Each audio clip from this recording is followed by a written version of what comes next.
Innal hamdalillah nahmaduhu wa nasta'inuhu wa nastaghfiruh wa na'udzu billahi min shururi anfusina wa min sayyiati a'malina. Man yahdihillahu fala mudhillalah wa man yudlil fala hadiyalah. Asyhadu an la ilaha illallah wa asyhadu anna Muhammadan abduhu wa rasuluh. Allahumma shalli wa sallim ala Muhammad wa ala alihi wa sahbihi ajmain. Wa man tabi'ahum bi ihsan amma ba'du. Faqala Allah Ta'ala fil Qur'anil Karim, a'udzu billahi minasyaitonir rajim, wa la tusair khaddaka linnasi wa la tamshi fil ardi maraha innallaha la yuhibbu kulla mukhtalin fakhur. Faqala Nabiyyu sallallahu alaihi wasallam, i'lamu annamal hayatad dunya wa qala aidan ilamu annamal hayatud dunya laibu wa lahu wa zinah wa tafakhurum bainakum wa takatsur fil amwali wal aulad kama saligoisin a'jabal kuffara nabatuhu thumma yahiju fatarahu musfarra thumma yakunu khutama wa fil akhirati adzabun syadid wa maghfiratun minallahi wa ridwan wa mal hayatud dunya illa mata'ul ghurur. Assalamualaikum warahmatullahi wabarakatuh. Rekan dakta yang sama-sama mengharap ridho dan magfirah Allah subhanahu wa ta'ala. Alhamdulillahirabbil alamin. Pada hari ini, hari Rabu di tanggal 5 November 11 bulan 11 ya, tanggal 5 November 2025, kita kembali pada acara program Mutiara Hikmah Sore yang insya Allah akan disampaikan sampai jam kurang lebih pukul 5. Mudah-mudahan rekan dakta dimanapun berada selalu senantiasa dalam lindungan Allah subhanahu wa ta'ala. Ditemani di ruang dengar studio dakta bersama Mas Toto Wahyudi di acara program Mutiara Hikmah Sore di 107 FM Dakta Radio, bijak berinformasi, cerdas berinteraksi. Hadirin atau rekan dakta yang sama-sama mengharap ridho dan maghfirah Allah subhanahu wa ta'ala. Alhamdulillah, di hari ini kita masih diberikan kesempatan oleh Allah subhanahu wa ta'ala untuk senantiasa terus meningkatkan kualitas iman, ilmu, juga amal sholih, dimana di sebagian umat Islam mungkin hari ini ada yang sedang diberikan musibah ya, beberapa musibah seperti halnya kemarin di daerah Bandung ada musibah angin puting beliung di daerah Ujung Berung, yang mungkin kalau di rumah sakit ada yang sedang diberikan musibah sakit. Mudah-mudahan kita semua termasuk rekan dakta senantiasa dalam lindungan Allah subhanahu wa ta'ala. Rekan dakta yang sama-sama mengharap ridho dan maghfirah Allah subhanahu wa ta'ala, kehidupan media sosial pasti mendorong setiap orang untuk menunjukkan status sosialnya. Jika status sosialnya kebaikan dan bertujuan merangsang orang lain untuk berlomba-lomba pada kebaikan, tentu tidak jadi masalah. Akan tetapi umumnya yang ditonjolkan itu sebatas status sosial, seperti hanya kekayaan atau kelebihan duniawi, keluasan harta yang semata, yang bahasa gaul hari ini itu disebut dengan flexing. Yang seperti ini masuk kategori pamer dunia dan hanya pasti akan berujung binasa. Dan di dalam Al-Quran Allah subhanahu wa ta'ala menyebutkan perilaku pamer dunia ini atau bahasa gaulnya flexing itu disebut dalam Al-Quran dan hadis dengan istilah tafakhur. Jadi ada istilah di Quran itu namanya tafakhur dan takasur. Jadi dua istilah nama ini mewakili bahasa daripada perilaku pamer dunia atau tadi flexing tadi. Jadi baik tafakhur atau takasur ini adalah nama lain dalam Quran menyebutkan perilaku orang-orang yang pamer dunia. Sedangkan pelakunya kalau disebut di dalam Al-Quran itu sebagai fakhur. Makanya di Quran surat Luqman surat ke-31 ayat ke-18 Allah subhanahu wa ta'ala berfirman, a'udzubillahi minasyaitonir rajim, wa la tusair khaddaka linnas Dan janganlah kamu memalingkan mukamu dari manusia. Kalau bahasa istilah Indonesia itu artinya memalingkan. Kalau di Sunda artinya ngabalir. Jangan sampai kamu itu berpaling mukamu itu daripada manusia. Nah, karena sombong maksudnya. Maka kata Allah, wala tamshi fil ardi maroha. Dan janganlah kamu berjalan di muka bumi ini dengan maroha, dengan angkuh. Kata Allah, innallaha la yuhibbu kulla mukhtalin fakhur. Sesungguhnya Allah tidak menyukai orang-orang yang sombong lagi membanggakan diri. Sementara di dalam surat Al-Hadid, Allah Subhanahu wa taala mengkritik perilaku tafakhur ini sebagai perilaku orang-orang yang tertipu dengan dunia. Dikiranya hal tersebut bagus, padahal nyatanya jelek. Dikira baik karena jadi banyak pengikutnya, padahal di sanalah letak tipuannya itu. Maka Allah Subhanahu wa taala di Quran surat Al-Hadid surat ke-57 ayat ke-20, Allah berfirman, a'udzubillahi minasyaitonir rajim. I'lamu annamal hayatud dunya la'ibu walah. Ketahuilah bahwa sesungguhnya kehidupan di dunia itu hanyalah la'ib, permainan, walahun, dan sesuatu yang melalaikan, senda gurau. Bahkan ayat seterusnya, wazinatun, dan hanya sebagai perhiasan saja.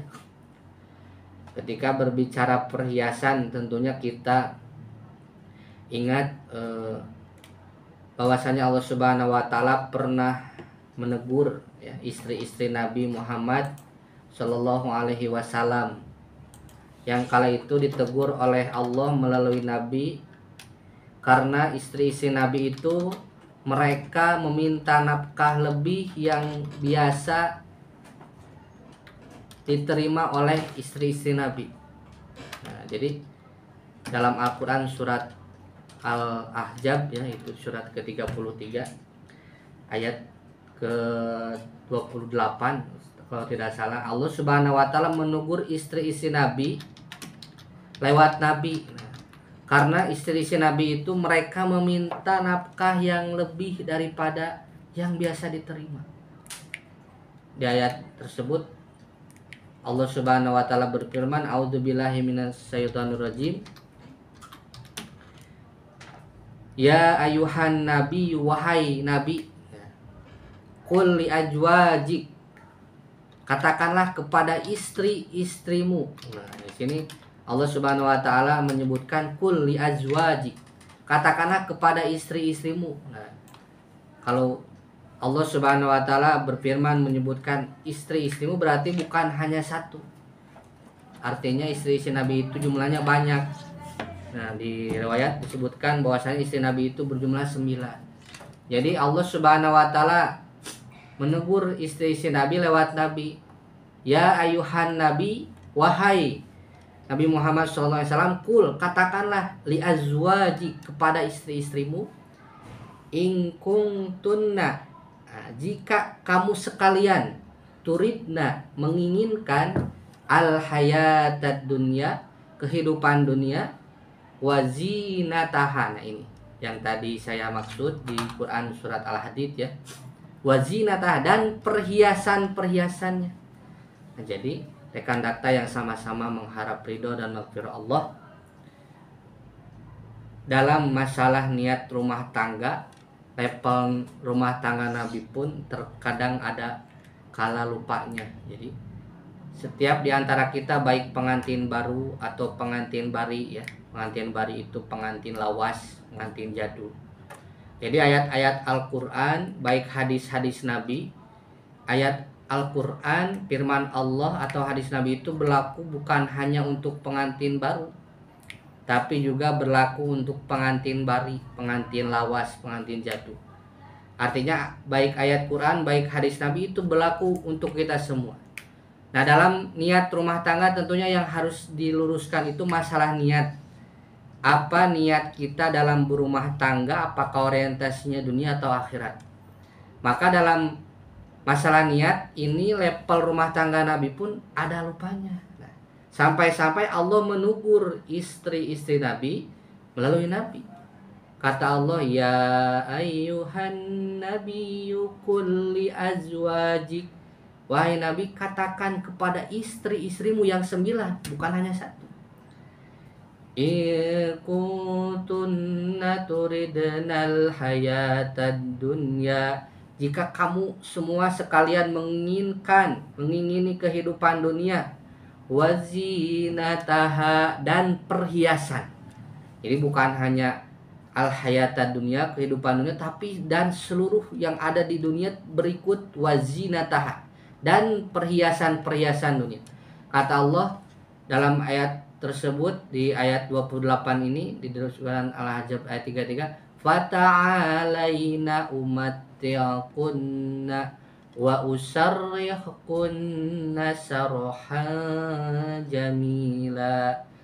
Maka kemarilah, kalau kata orang Sunda sok kadada dia, kemarilah kalian semua, ummati kuna, aku akan berikan kalian mut'ah. Nah, mut'ah di sini berarti bekal yang cukup. Bahkan kata Allah, wa usarrihkunna, dan aku akan ceraikan kalian. Wa usarrihkunna, aku akan ceraikan kalian, tentunya dengan sarahan jamila, dengan cerai yang terbaik. Nah, ini menjadi dalil bahwasannya Nabi SAW berprinsip kepada istri-istrinya, jika istri-istri Nabi itu mereka hanya ingin rumah tangga dengan Nabi, hanya ingin menginginkan kehidupan dunia, al hayatad dunya wajinatah, dan perhiasannya saja, kata Nabi SAW, kemari kalian semua, fata'alaina, kemari kalian semua, wa umattikun, aku akan berikan kalian mut'ah, aku akan berikan kalian bekal yang cukup, wa usarrihkunna, dan aku akan ceraikan.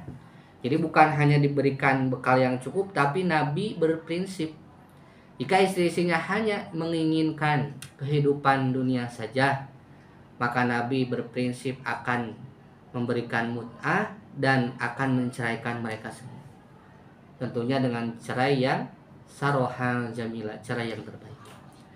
Tetapi rekan dakta yang sama-sama menghadapi dalam firman Allah, di ayat ke-29-nya, istri-istri Nabi memilih tentunya hidup dengan Nabi. Nah, kenapa sampai-sampai seperti ini? Karena di dalam penjelasan hadis, dulu Nabi Shallallahu Alaihi Wasallam di masa kehidupan Nabi, ya, sudah sering Nabi itu mendapatkan ghanimah yang banyak dari beberapa berbagai peperangan yang dipimpin oleh Nabi. Nah, istri beliau sempat mengajukan permohonan agar diberi nafkah yang lebih banyak daripada yang biasa diterima.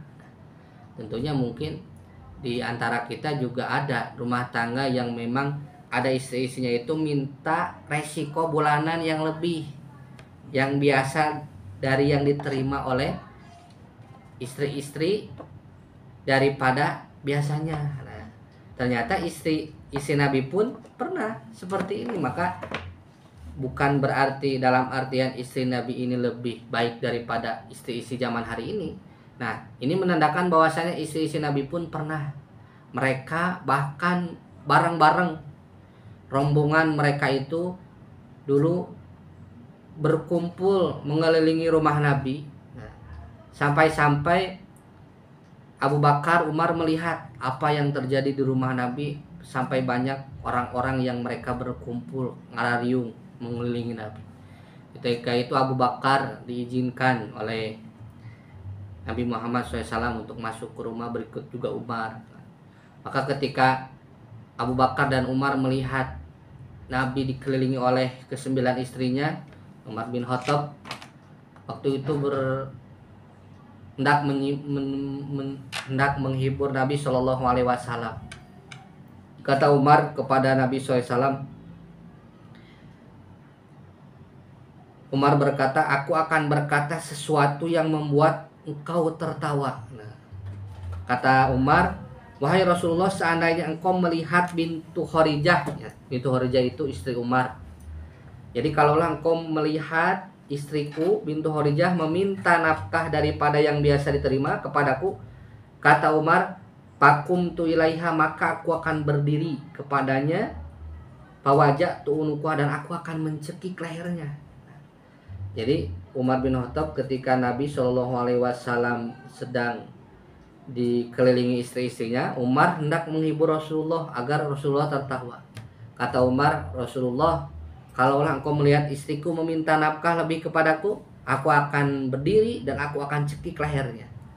Ketika itu padohika Rasulullah Shallallahu Alaihi Wasallam, Rasul ketawa dan Rasulullah SAW menjawab pernyataan Umar tersebut. Faqala ya Rasulullah, lau ra'aita bintu Kharijah sa'atani nafaqata faqumtu ilaiha fawaja'tu unuqaha. Kata Nabi, waqala hunna, wahai Umar, hunna mereka istri-istriku yang 9 ini, hauli, mereka mengelilingiku, mereka berkumpul di rumahku, mereka ngariung kalau kata orang Sunda, mereka berkeliling di sekitaranku ini, kamataro, sebagaimana yang kau lihat.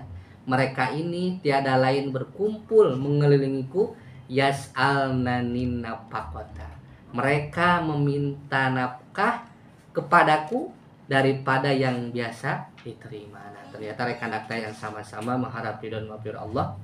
Level rumah tangga Nabi pun ternyata istri-istri Nabinya sama mungkin ya, seperti halnya istri-istri zaman sekarang. Kalaulah hari ini ada istri-istri yang meminta nafkah lebih kepada suami daripada yang biasa terima, istri-istri Nabi pun pernah. Istri-istri Nabi bahkan bukan satu orang, 9-9-nya meminta nafkah lebih. Kenapa? Karena waktu itu Nabi setelah selepas perang Khandaq, Nabi mendapatkan ghanimah yang banyak. Nah, wajar manusiawi istri-istri Nabi waktu itu kan kerajaan Persia, Rum, Romawi, mereka hidup bergelimangan harta.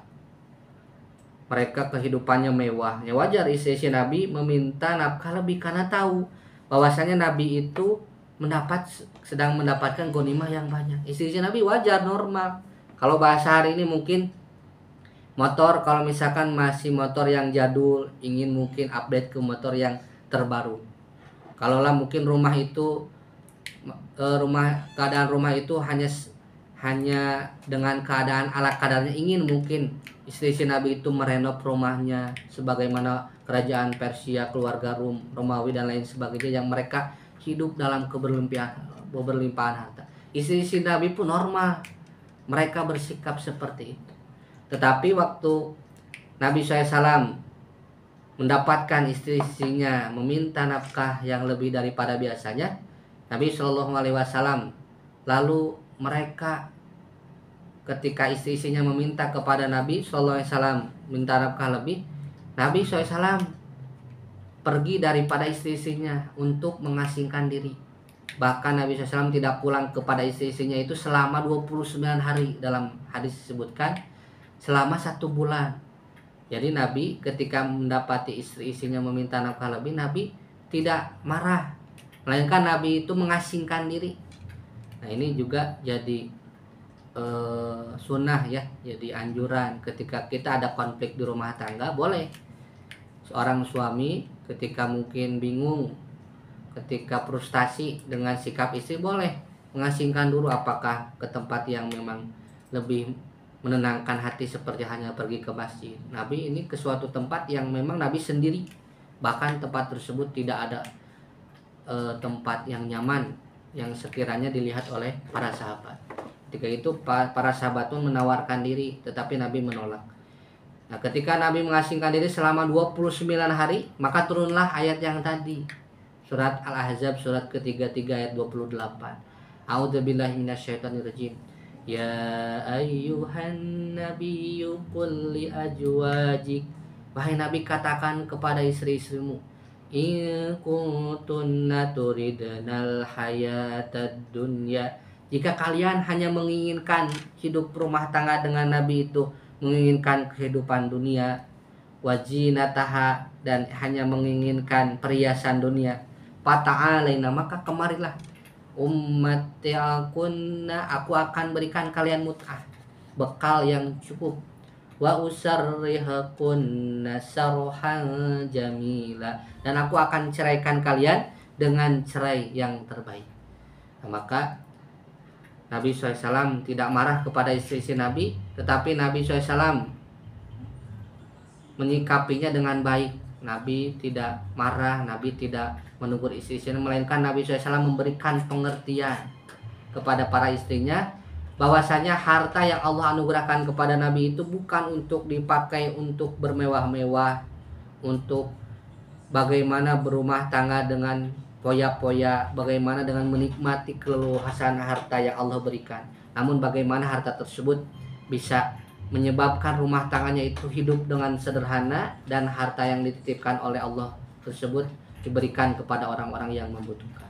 Nah, karena yang sama-sama mengharap ridho dan maghfirah Allah Subhanahu wa taala. Inilah gambaran dari Nabi sallallahu alaihi wasallam. Nabi pun pernah bahkan sering mendapatkan ghanimah dari Allah Subhanahu wa taala, dan bagaimana Nabi sampai-sampai didemo oleh istri-istrinya dengan istri-istrinya meminta nafkah lebih.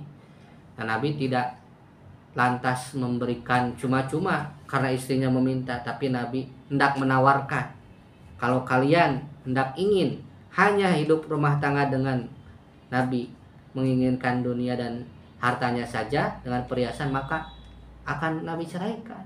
Nah, ini pun prinsip dari Nabi yang boleh kita tiru.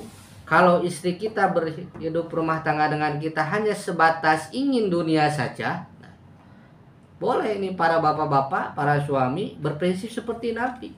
Jadi kalau istri kita hanya hidup pengen rumah tangga dengan kita hanya hayatan dunia wajinataha, hanya ingin hidup mewah, senang, setiap hari itu ingin senang, tidak mau ada dukanya, inginnya itu senang terus setiap hari.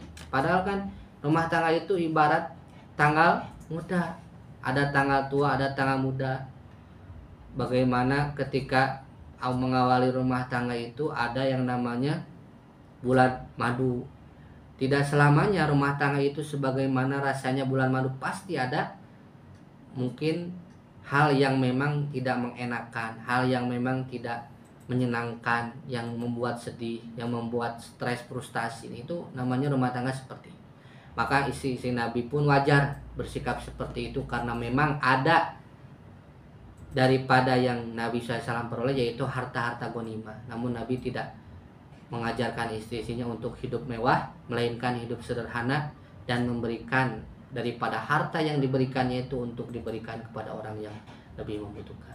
Ketika itu istri-istri Nabi di ayat 29-nya memilih untuk hidup dengan Nabi. Maka di ayat selanjutnya, wa in kuntunna turidnallaha wa rasuluh, jika kalian menginginkan, menghendaki keridhaan Allah Subhanahu wa taala, wa darul akhirah fa innallaha a'adda lil muhsinat minkunna ajran adima. Jika kalian menghendaki keridhaan Allah dan Rasul dan kesenangan di akhirat, maka sesungguhnya Allah menyediakan a'adda lil muhsinat, menyediakan bagi siapa yang berbuat baik antara kalian ajran azima, pahala yang sangat besar. Ayat ini rekan dakta diletakkan setelah ayat yang menyatakan bahwa Allah akan mewariskan tanah, rumah, harta, dan lahan yang luas yang belum pernah dimiliki oleh siapapun umat Islam. Nah, ini pun sebagai pertanda bahwa umat Islam selepas perang Khandaq itu akan memperoleh kebanyakan harta, termasuk diantara salah satunya adalah Nabi Shallallahu Alaihi Wasallam. Nah, hal itu pun diantara yang menjadi pendorong istri-istri Nabi mengajukan permohonan nafkah yang lebih kepada Rasulullah, karena ingin menikmati perhiasan dunia sebagaimana lumrahnya istri-istri para penguasa. Akan tetapi ini tidak sesuai tentunya dengan filosofi hidup yang diajarkan Islam, untuk selalu hidup sederhana dan membagikan kelebihan harta kepada mereka yang lebih membutuhkan. Maka Nabi mengajarkan istri-istrinya untuk hidup sederhana. Berbeda dengan pembahasan yang tadi di awal, bahwasanya orang-orang yang mereka tafakhur, orang-orang yang mereka takasur, mereka yang pamer masalah dunia, pamer kebanyakan harta, itu tiada lain wazina, diantaranya perhiasan. Nah, perhiasan yang ini memang menjadikan mereka menjadi bagaimana kehidupan status sosialnya itu agak terpublish oleh orang-orang. Maka tidak aneh ketika orang-orang yang pakhur ini tertipu dengan dunia yang hanya sementara. Mereka salah satu diantaranya yang kita perhatikan rekan dakta, mereka yang kemarin ya udah lama berita ini sudah disampaikan kepada kita semua di media sosial, baik di televisi. Para pejabat yang mereka hidup mewah, ya walaupun ada sebagian yang mereka itu bukan mendapatkan kemewahan daripada posisi jabatan mereka. Para pejabat mereka yang baru dilantik, baru yang memang mereka diangkat oleh pemerintah, baik misalkan para anggota DPR, yang mereka terlihat oleh masyarakat pada umumnya mereka berpola gaya hidup fleksi. Sampai-sampai kan dilihat di YouTube-nya itu bagaimana mereka memamerkan rumah mereka, walaupun memang sebatas konten, tapi tidak sedikit daripada umat Islam, rakyat di Indonesia itu mungkin adanya kecemburuan sosial, sakit hati. Kenapa wakil rakyat itu lebih Allah berikan keluasaan harta yang lebih dibanding rakyatnya, padahal mereka wakil rakyat. Nah, tentunya ini PR besar bagi kita, bukan untuk melihat bagaimana sikap public figure atau para pejabat di negeri kita. Mungkin terkhusus di antara kita, di keluarga kita terlebih dahulu, keluarga kecil. Jangan sampai ketika Allah berikan kelebihan harta, kita bersikap flexing, memamerkan harta yang kita punya. Walaupun memang sebagian anugerah Allah itu boleh untuk kita tampakkan. Makanya kan ada ayat wa amma binikmati rabbika. Dan adapun ada atas anugerah Allah, binikmati dengan dari nikmat Allah Subhanahu wa taala itu dari Rabbmu itu hadis, maka ceritakan, boleh. Tapi jangan sampai ketika kita mempublish, ketika kita memberikan kesenangan kehidupan kita kepada orang lain itu sampai membuat orang sekitar kita itu sakit hati. Maka mungkin ketika kita diberikan keluasaan harta, rezeki yang tidak disangka-sangka, mungkin kita sudah berangkat ke tanah suci, baik itu melaksanakan umroh atau haji. Banyak hari ini mereka yang berangkat umroh, berangkat haji kan pas itu otomatis membuat status, baik Instagram ya. Maka tidak sepantasnya hanya kita menyenangi diri kita sendiri, merasa kita yang mampu pergi ke sana, yang lain tidak. Tetapi kita yang mensyukuri betul-betul itu anugerah Allah, hadza min fadli rabbi, kita juga meluruskan daripada apa yang kita ceritakan kepada saudara kita itu dengan bahasa mungkin mudah-mudahan Allah anugerahkan juga bagi yang melihat postingan ini, Allah undang juga ke Baitullah untuk melaksanakan ibadah haji atau umroh. Hari ini banyak juga di antara umat Islam orang tua yang Allah anugerahkan mereka anak-anaknya lulus wisudawan sarjana baik S1, S2, S3. Jadi tidak hanya sebatas mengucapkan di status itu senang, berbangga karena anaknya sudah mendapatkan sarjana S1, S2, S3, tapi melainkan ada kalimat yang kita itu betul-betul bersyukur terhadap Allah terlebih dahulu. Mudah-mudahan anak-anak yang lain pun sama diberikan oleh Allah Sang Maha Pemberi anugerah ilmu sebagaimana ilmu yang Allah anugerahkan kepada anak kita semua. Maka ketika kita mengiringi kebahagiaan anugerah Allah itu dengan rasa syukur, dan juga kita itu merasa bahwasanya anugerah itu Allah berikan bukan karena jasa kita, kehebatan kita, melainkan betul-betul anugerah Allah Subhanahu wa taala, maka kita mengucapkan semoga Allah Sang Maha Pemberi anugerah menganugerahkan hal yang sama kepada saudara kita semua. Nah, ketika ada bahasa seperti itu, insya Allah kita akan bisa terlepas ya daripada yang namanya mungkin ain ya, karena yang namanya ain itu memang betul-betul nyata. Dalam hadis-hadis dijelaskan. Oleh karena yang sama-sama mengharap ridho dan maghfirah Allah Subhanahu wa taala. Maka bagi kita sebagai umat Islam tentunya harus betul-betul waspada dengan sikap flexing ini. Mengapa? Karena memang Allah Subhanahu wa taala dalam Al-Qur'an sudah jauh-jauh hari menyebutkan model publik figur yang tertipu diantaranya karena merasa banyak follower ya. Kita hidup di zaman media sosial yang tidak terlepas dari yang namanya gadget yang setiap hari kita buka. Tentunya public figure yang mereka merasa banyak follower ya, pengikutnya itu yang kita ketahui di dunia juga mungkin sebagaimana pemain sepak bola, artis-artis yang sebagian ada yang menjabat di pemerintahan. Nah kalau dulu public figure yang tertipu karena masa banyak follower itu, kalau di Quran itu dikisahkan yang terkena itu adalah Qarun, salah seorang kaum Nabi Musa. Makanya di Quran surat Al-Qasas ayat 28 di ayat 79 dan 80 Allah menjelaskan fakharaja ala qaumi fi zinati, maka keluarlah Qarun kepada kaumnya dalam kemegahannya. Qala alladziina yuridunal hayatad dunya, berkatalah orang-orang yang menghendaki kehidupan dunia, ya laita lana mislama utiya Qarun, moga-moga kiranya kita itu mempunyai seperti apa yang telah diberikan Qarun. Innahu ladzu hadzin azim, sesungguhnya ia benar-benar mempunyai keberuntungan yang besar. Nah jadi disebutkan bahwasanya kaum Qarun ini ada terbagi dua, ada yang memang betul-betul mereka menginginkan kehidupan dunia, tetapi ada juga yang mereka itu dianugerahi ilmu untuk bagaimana ilmu itu mewujud amal salih. Nah di ayat 80-nya Allah menjelaskan wa qala alladziina utul ilma. Nah, berkatalah orang-orang yang dianugerahi ilmu. Kalau tadi orang-orang yang dianugerahi harta, itu mereka berharap mudah-mudahan moga-moga kiranya kita mempunyai harta yang diberikan seperti kepada Qarun. Ada juga kaum yang lain, wa qala alladziina utul ilma, orang-orang yang Allah anugerahi ilmu. Berkatalah orang-orang yang mereka anugerahi ilmu oleh Allah, wa yulakumus sawabullahi khairul liman amana wa amila sholiha. Wailakum, wailakum kata orang-orang yang berikan anugerah, wailakum, celakalah kalian, kecelakaan besar bagimu. Sawabullahi khairul liman amana wa amila sholiha, pahala Allah itu adalah yang lebih baik bagi orang-orang yang beriman dan beramal sholih.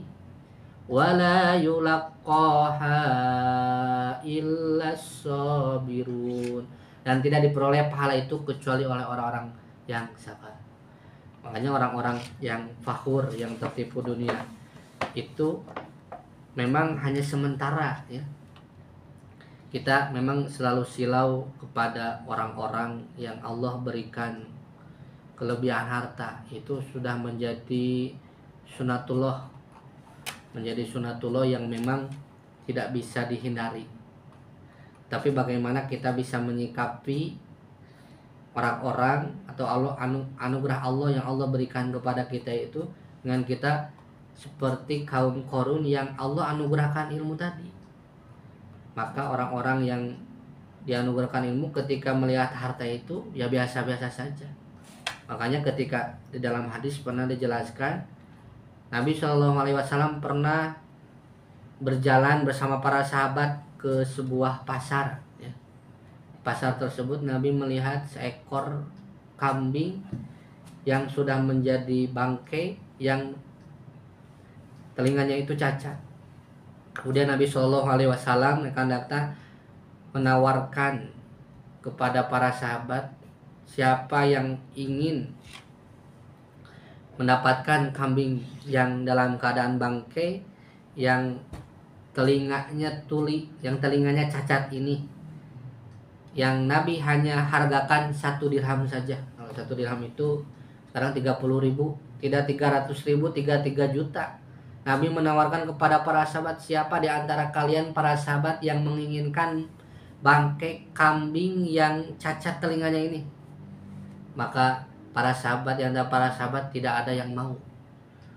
Nah, maka Nabi SAW menjelaskan bahwasannya ad-dunya innamad dunya, bahwasanya dunia itu tidaklah seperti halnya ahwanu, lebih rendah, lebih hina, lad dunya menggunakan lam taukid. Sesungguhnya dunia itu tidaklah ibarat lebih hina, lebih rendah daripada bangkai kambing yang telinganya cacat. Nah, ketika itu Nabi Shallallahu Alaihi Wasallam hendak menjelaskan kepada para sahabat bahwasannya dunia itu tidak ada apa-apanya. Maksudnya lebih hina lagi daripada kambing yang sudah menjadi bangkai yang telinganya cacat. Maka sikap orang yang beriman ketika melihat anugerah harta yang betul-betul dengan ilmu yang diberikan oleh Allah itu biasa saja. Yang mungkin ketika melihat seseorang mengendarai kendaraan mewah, hatinya tidak terbesit ingin, apalagi sampai memiliki, ya biasa saja.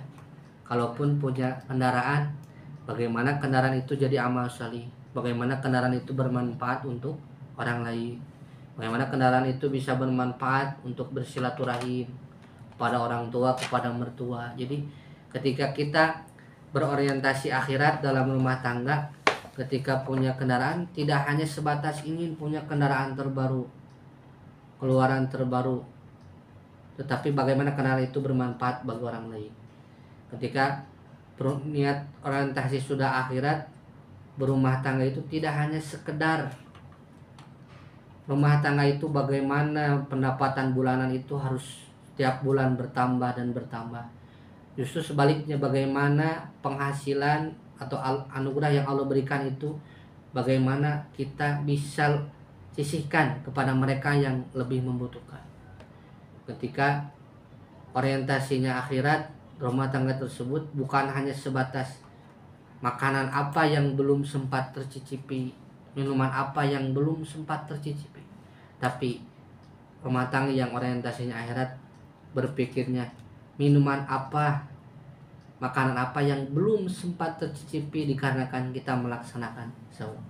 Maka rekan-rekan yang sama-sama mengharap ridho dan maghfirah Allah, tentunya kita sama-sama untuk meluruskan kembali niat kita berumah tangga. Jangan sampai kita binasa karena flexing, karena ini bisa membuat seseorang perilaku yang pamer dunia tersebut binasa. Karena dalam Al-Quran pun surat At-Takasur, Allah sering mengingatkan kepada kita di surat 102 ayat 1-8. Alhaakumut takatsur, memegah-megahan itu sampai melalaikan kamu, hatta zurtumul maqabir, lupa bahwasanya kamu itu sekalian akan masuk ke dalam al-maqabir, kubur.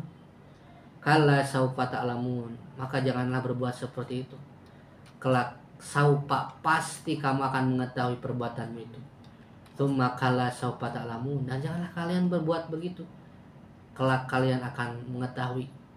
Maka kala lau ta'lamuna ilmal yakin, jika kamu mengetahui dengan pengetahuan yang yakin, la tarawunnal jahim, niscaya kamu benar-benar akan melihat yang namanya neraka jahim. Tsumma la tarawunnaha ainal yakin, sesungguhnya kamu betul-betul akan melihatnya dengan ainul yakin. Tsumma latus alunna, dan yang kemudian pasti kamu itu akan latus alunna, ditanyai pada hari itu, yauma idzin anin naim, tentang seluruh kenikmatan yang kamu selaku di dunia bermegah-megahan. Tegas sekali dalam surat tersebut, perilaku pamer dunia diancam dengan neraka jahim. Maka kelak semua yang dipamerkan itu akan diperiksa. Pemeriksaan kekayaan di dunia oleh lembaga berwenang saja repotnya bukan main. Maka ada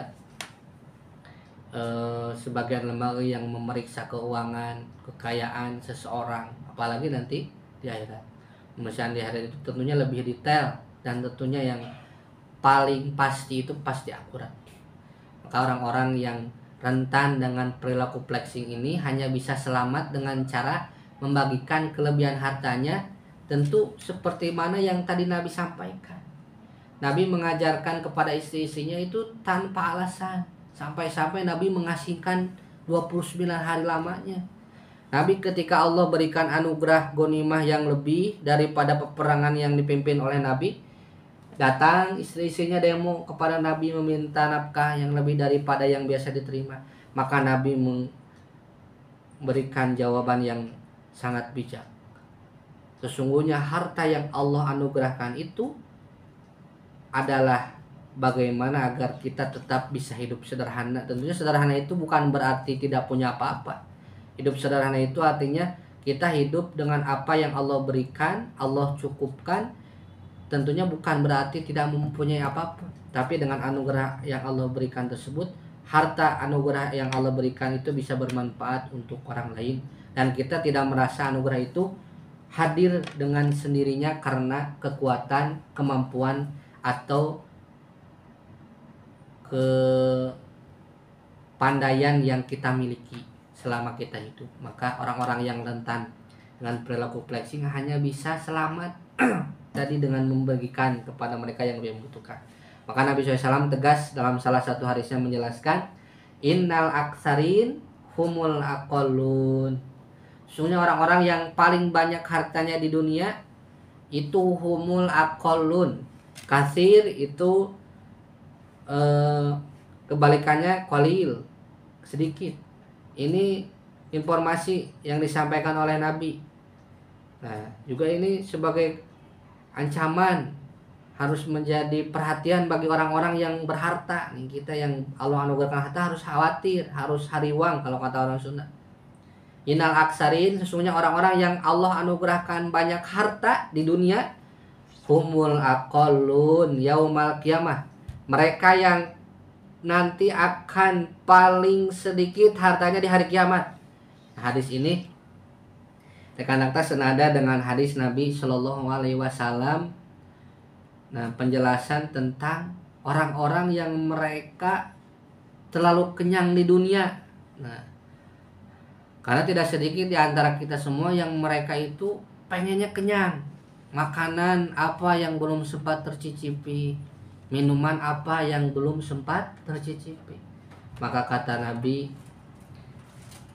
orang-orang yang mereka terlalu kenyang di dunia, inna aksaruhum syib'an fi dunia, orang-orang yang kekenyangan, terlalu kenyang di dunia, mereka itu yang nanti ju'an yaumal qiyamah, mereka yang paling kelaparan ketika di dunia. Maka Imam Asy-Syafi'i rekan dakta, Imam Asy-Syafi'i ini adalah ulama akhirat ya, menurut Imam Al-Ghazali. Dalam pernyataan yang fenomenalnya menyebutkan, kata Imam Syafi'i, bahwasannya Imam Syafi'i ini itu masabitu mungdus sita asrota sanatan. Aku belum pernah makan sampai kenyang selama 16 tahun. Jadi Imam Syafi'i itu menyatakan dirinya belum pernah selama 16 tahun makan sampai kenyang. Kenapa? Liana sab'a katanya. Karena makan sampai kenyang itu kata Imam Syafi'i yuthqilul badan, bisa menyebabkan badan menjadi berat. Badan yang seharusnya dipakai semangat, haget semangat dalam beramal soleh beribadah, tapi ini tidak mampu, tidak semangat, tidak bergairah. Yang kedua, li'ana sab'a wa yuksil qalba, makan sampai kenyang itu bisa menyebabkan kerasnya hati. Hati yang seharusnya mudah menerima nasihat agama, tetapi ini susah. Hati yang seharusnya mudah menerima nasihat ketika khutbah Jumat, Idul Fitri, Idul Adha, ini malah susah menerima nasihat. Hatinya sempit, tidak ingin betul-betul bisa menerima nasihat-nasihat agama dalam momentum apapun. Lalu yang ketiga, li'ana sab'a wa yuzil patona, makan sampai kenyang itu bisa menyebabkan hilangnya kecerdasan. Kakak kalau ditanya kenapa hafalan kita susah, mudah lupa, bukan susah lupa. Ngapalin Quran, ngapalin hadis, kita susah lupa atau mudah lupa, bukan susah lupa. Bisa jadi karena kita kelebihan makan terlalu kenyang sehingga menyebabkan hilangnya kecerdasan pada diri kita. Lalu yang selanjutnya kata Imam Asy-Syafi'i, li'anna sab'a wa yajlibun naum, bisa menyebabkan para pelakunya itu tidur pulas, mengantuk. Makan terlalu kenyang, kata Imam Syafi'i, bisa menyebabkan suara itu mengantuk. Maka tidak aneh ketika harusnya di Jumatan itu kita itu cerah, mata kita bengras kalau kata orang Sunda, tetapi malah mengantuk sehingga tidak antusias memperhatikan apa yang disampaikan oleh para ustaz. Lalu yang terakhir kata Imam Syafi'i, li'anna sab'a wa yud'ifu sahibahu anil ibadah, Karena makan sampai kenyang itu bisa menyebabkan para pelakunya wayud'ifu sahibau anil ibadah, lemah dalam beribadah, tidak bergairah, tidak semangat dalam melaksanakan ibadah.